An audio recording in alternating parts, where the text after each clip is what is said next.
하늘에 이루신 하나님의 뜻에 대해서 다시 연결해서 계속합니다. 강의를 1번부터 아마 5번까지 들으신 분들은 이 이야기가 무엇인지를 짐작은 하실 겁니다. 그러나 새롭게 듣는 분들을 위해서 이 이야기를 진행을 합니다. 하늘에서 이루어진 뜻이란 것은 요한이 반모습에서 본 환상 가운데 계시록 7장의 9절에 기록된 이야기라고 분명히 말을 했죠. 각 나라와 족속과 백성과 방언에서 아무라도 셀 수 없는 큰 무리가 구원함을 입어 흰 옷을 입고 세마포인 옷을 입고 하나님의 보좌 앞에서 어린 양을 찬양하더라. 그 이야기라고 했죠. 이것이 2000년 전에 사도 요한을 통해서 환상 가운데 언젠가 있을 세상 마지막 새 예루살렘에서 일어나는 광경을 묘사했다고 했죠. 하나님은 이것을 설계도를 계획을 완성하셨어요. 그 완성을 지금도 계속해서 진행합니다. 어쩌면 그 설계도의 완성을 아담 속에 집어넣고 시작했던 하나님이 성경에 입체적으로 보면 시작입니다. 그 일을 이 땅에 이루어 가라고 하는 거예요. 그 일이 이해됩니까? 그 이야기가 이해됩니까? 그렇다면 하나님 나를 통하여 하늘에서 이루신 그 뜻을 이 땅에 이루어가는데 사용하여 주시옵소서. 그렇다면 하나님 우리 가정을 통하여 하늘에서 이루신 그 뜻을 이 땅에 우리 가정을 통하여 이루어가게 하시옵소서. 그렇다면 하나님 하늘에 이루신 그 뜻을 우리 교회를 통하여 이 땅에 이루어가게 하시옵소서. 이게 우리의 기도가 되어야 됩니다. 이게 우리의 바람이 되어야 됩니다. 거기서 끝나지 않는다고 했죠. 진보해서 하나님 나를 통하여 하늘에서 이루어진 그 뜻을 또 다른 사람에게도 연결해서 그 사람을 통해서도 이 땅에 하나님의 뜻을 이루어가게 하시옵소서. 하나님 우리 교회를 통해서 이 땅에 하나님의 뜻을 이루어가는데 우리 가정을 통하여 또 다른 가정도 하늘에서 이루신 그 뜻을 이 땅에 이루어가게 하시옵소서. 하나님 우리 교회를 통해서 하늘에서 이루신 그 뜻을 이 땅에 이루어가는데 우리 교회를 통해서 또 다른 교회도 그 하나님의 뜻을 이루어가게 하시옵소서. 이게 우리의 기도가 되어야 되고 이게 우리의 바른 자세가 되어야 되고 이게 우리의 바른 가르침이 되어야 되는 것입니다. 여러분 하나님의 이름을 거룩히 한다는 이야기가 무엇인지 들려집니까?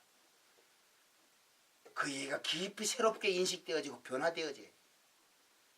나를 죄인을 찾아오신 하나님 그 하나님을 내가 찾아가는 것이 하나님을 거룩히 한다는 사실을 아까 사랑에 대해서 말했잖아요. 심히 좋았다는 그 사랑이 뭐라고요?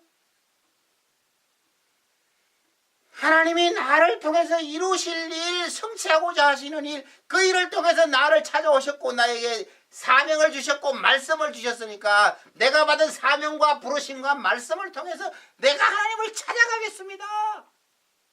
그게 하나님을 사랑한다고 말했잖아요. 연동되어져 있습니다. 하나님의 이름을 거룩하게 한다는 일과 하나님을 사랑한다는 말이 연동되어져 두 개만 연동인 줄 아세요? 7가지 하나님의 속성이 다 연동되어져 있습니다. 이 연동은 150시간이라는 성경이 끝나면 제가 설명하는데 요번에 시작을 하다 보니 자꾸 먼저 나오네요. 이 연동을 아는 정도가 되면 하나님의 말씀을 깊이 아는 사람입니다. 하나님의 이름을 거룩히 여기옵시 시험을 받으시오며 하나님의 나라가 임하시오며 뜻이 하늘에서 이룬 것 같이 땅에서도 이루어지이다. 근데 시작이 뭐예요? 그러므로 너희는 이렇게 기도하라. 전제가 그렇게 나왔잖아요. 이 뒤에 건 알았어요. 이해가 됐어요. 근데 앞에 걸 다시 돌아와서 물어보는 거예요. 그러므로 반전이잖아요. 새로운 결론을 도출하는 거잖아요. 너희는 이렇게 기도하라. 그리고 밑에 하반부를 하는 거예요. 이렇게 기도하라. 기도가 무엇이? 제 설교와 이 강의 속에서 연동되어져 있긴 해. 설교를 들으신 분들은 이 이야기를 알아듣지만 설교를 안 들으신 분들은 이 이야기를 모르기 때문에 다시 설명하고 가는 거예요. 기도가 무엇입니까? 제가 수없는 날을 되면 수백 명, 수천 명 목회자 물었죠. 기도가 무엇이에요? 기도는 하나님께 간구하는 것이다. 그렇게 말하죠. 그럼 제가 묻습니다. 무슨 간구를 합니까? 필요를 간구한대. 누구의 필요를 간구합니까? 그럼 그때 생각해 보는 거예요. 일반인들은 다 자기의 필요를 간구합니다. 하나님 주십시오. 뭘? 나도 축복하시고 자녀도 축복하시고 가정도 축복하시고 교회도 축복하시고 직장도 축복하시고 사업도 축복하시고 내 모든 형편 만사형통이 일어나도록 축복하시옵소서. 뭘 중심으로? 나를 중심으로. 그게 강구래요. 그런데 이 강의를 듣다가 이제 조금 센스가 있으신 분들은 그 대답하면 안 맞잖아요. 필요를 강구하는 것이 기도 맞습니다. 근데 무슨 필요라고 물으니까 하나님의 강구라고 말은 하는데 좀 뜰떠름한 거예요. 왜 기도를 그렇게 안 배웠으니까. 너희는 먼저 그의 나라와 그의 의를 구하라는 성경을 아는데 그것이 기도라고 배우지 않은 거죠. 그건 의도라고 배운 거죠. 의도. 해야 되는 사명이라고 배운 거죠. 그저 그렇게 하는 거예요. 또 물었어요. 기도란 무엇입니까? 호흡이래요. 기도란 무엇이냐? 사랑의 대상에 관심이래요. 사람 물으면 묻는 만큼 정의가 나옵니다. 10사람 물으면 10가지 정의, 100사람 물으면 100가지 정의, 1000사람 물으면 1000가지 정의. 아마 중복되는 거 있죠. 근데 다 나온 대답을 가지고 중복하는 거예요.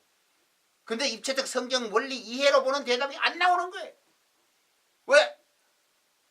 들어보지 못했으니까. 이해하지 못했으니까. 근데 어떤 훌륭하신 목사님들은 그런 설교를 하는 분들을 제가 몇 년 전에 들은 적이 있어요. 기도란 무엇입니까?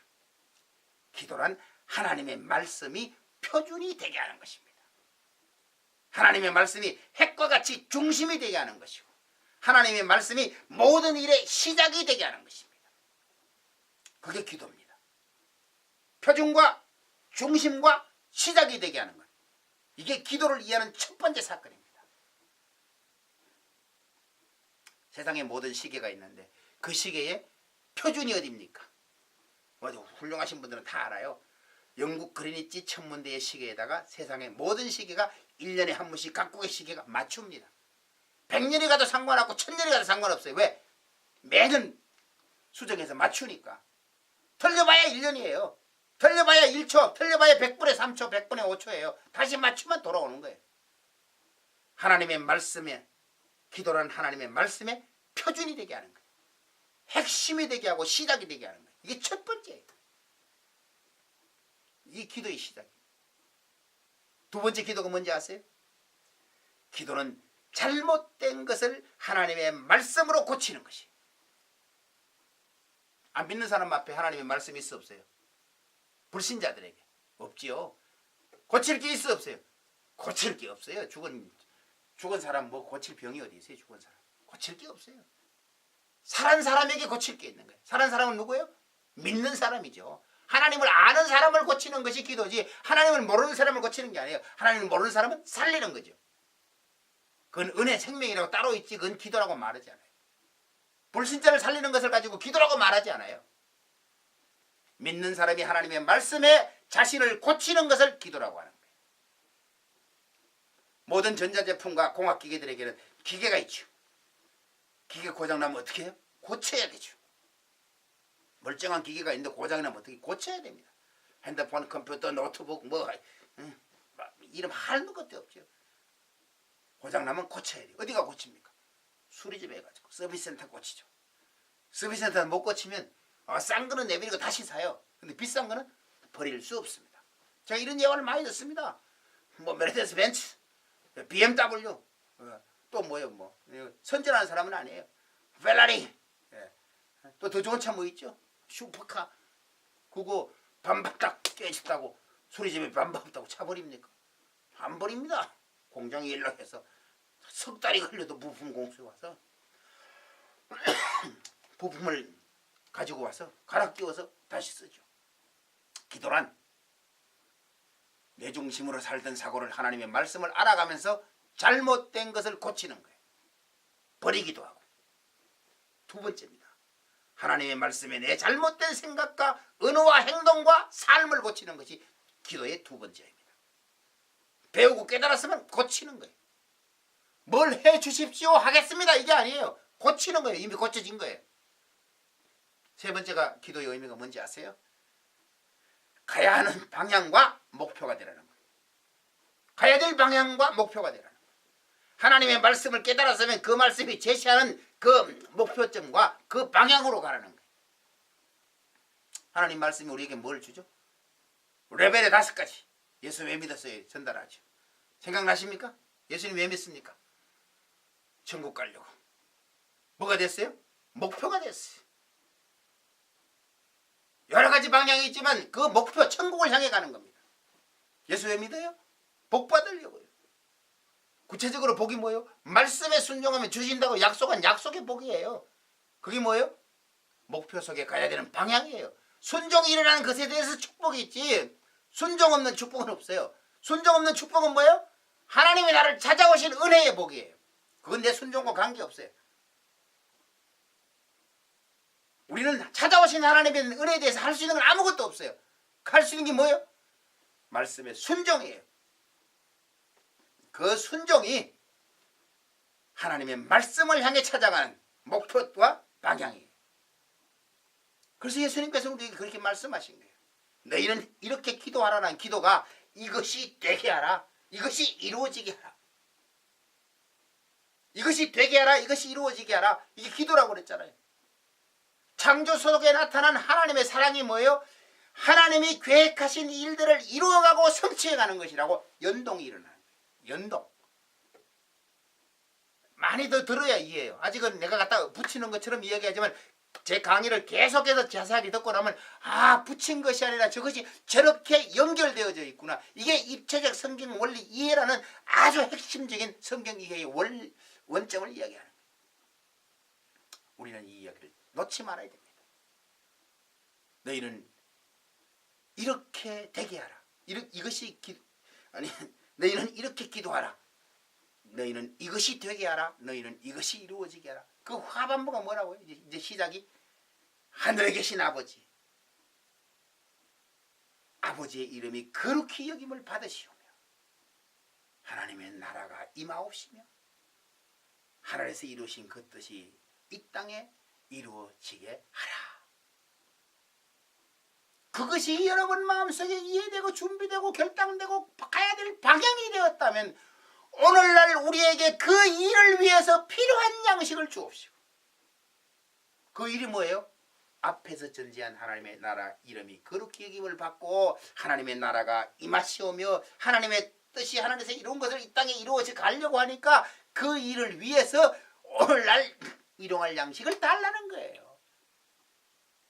나와 우리 가정과 우리 자식과 우리 직장과 우리 교회가 먹고 건강하려고 달라는 것이 아니라 그 일을 위해서 일용할 양식을 주옵시고 그 일을 위해서 우리에게 죄지은 자를 사하게 하시옵소서. 사해주는 목적이 뭐예요? 그거 하려고 하니까 잘못해서 아니야 회복돼서 같이 가자 그 이야기를 하고 있는 거예요. 그래서 문맥이 뭐예요? 하나님 그 일을 위해서 우리를 용서하셨잖아요. 성경 그렇게 되어 있는 거예요. 그거 이루시려고 하나님 죄지은 아담을 회복시키셨잖아요. 그 일을 이루시려고 6,000년이 지난 지금 시작에 2000년도에 저를 찾아오셔서 하나님 구원하셨잖아요. 그러니 아직도 모르는 그 사람 옆에 있는 우리 친구도 가족도 이웃도 용서해서 그도 하나님의 대업에 동참할 수 있게 해주세요. 그게 우리가 우리에게 지은 죄를 용서한 것 같이 하나님이 우리를 용서해 주었으니까 우리를 시험에 들게 하지 마세요. 그 일을 이루어야 되는데 우리가 이 머릿속에서 고민하지 말게 하세요. 고민하죠. 고민하는데 하나님의 복음으로 선택하게 하세요. 이게 시험에 들지만 악에게 빠지지 말게 합시다. 악이 뭐예요? 하나님 없는 말씀 없는 사단의 세계, 불순종의 세계가 악이에요. 거기서 악에서 구원하시옵소서. 그렇게 하면 하나님의 나라와 영광과 권세가 영원토록 하나님께만 있습니다. 그 이야기를 주기도문이 우리에게 말해주고 있는 것입니다. 언젠가 주기도문을 아마 몇 시간에 걸쳐서 강의를 다시 할 겁니다. 그러나 핵심을 짚고 넘어가면 깨달으시는 분들은 빨리빨리 깨달음이 오니까 이 강의를 들으면서 좀 독특하기도 하고 어떤 분들은 저거 아닌데도 할 수 있어요. 그런 이 강의를 들으면서 변화가 일어나야 됩니다. 내가 지금 하나님 아들과 하나님의 교회와 하나님의 일하려고 여기까지 풀어왔잖아요. 하나님의 아들이 되었죠. 진정으로 하나님의 성령이 여러분 속에 임재했다고 믿으십니까? 증명하지 못해도 하나님의 성령의 임재가 있는 사람은 알게 돼 있어요. 첫 번째. 두 번째. 분명히 저 사람이 하나님의 성령의 임재가 있다면 요한이 예수님을 보면서 보았던 것처럼 그가 하나님을 성령이 있다는 것을 인정하는 사람이 있어요. 그 사람 행동은 그래도 말은 그래도 삶은 그래도 그 속에 하나님이 계셔. 돈 1억 주고 10억 주고 100억 줘도 하나님하고는 안 바꿀 거야. 쉬운 얘기하는 거죠. 성령의 임재가 있으면 그렇다는 얘기를 하는 겁니다. 근데 돈 1억 10억 100억 줄 사람이 없으니까 그런 얘기지. 아니에요. 실제로 100억 1000억을 줘도 하나님과 바꿀 수 없어요. 왜? 하나님의 성령의 임재가 일어나면. 그 성령의 임재가 일어나는 사람입니까? 그런 분들이 모인 교회입니까? 그런 분들이 모여서 진행하는 하나님의 뜻을 이루어가는 교회입니까? 이것이 입체적 성경 원리 이해해서 강해하는 내용이고 전달하고자 하는 내용입니다. 여러분, 하나님의 아들들이 모인 하나님의 교회가 되십시오. 하나님의 일을 하는 하나님의 교회가 되십시오. 하나님의 일이 무엇인가를 분명히 알고 있는 하나님의 사람이 되십시오. 그렇다면 여러분 지금부터라도 하나님의 일을 다시 시작할 수 있습니다. 하나님 내 생애 동안 하나님께서 나에게 알게 하신 하나님의 말씀, 복음을 위해서 하나님의 계획과 뜻을 목적을 위해서 그 하나님의 사랑을 실천하기 위해서 내가 복음으로 쓰겠습니다. 무소유? 이거 알면 할 수 있습니다. 세상의 모든 권력과 명예 이거 알면 놓을 수 있어요. 세상의 모든 유혹 알면 놓을 수 있어요. 우리에겐 퍼펙트한 것이 없어요. 내 속의 선택은 내가 할 수 있으니까. 오늘도 저와 여러분이 말씀 안에서 새로운 선택으로 순종의 길을 찾아가는 믿음의 사람, 복음의 사람이 되기를 원합니다.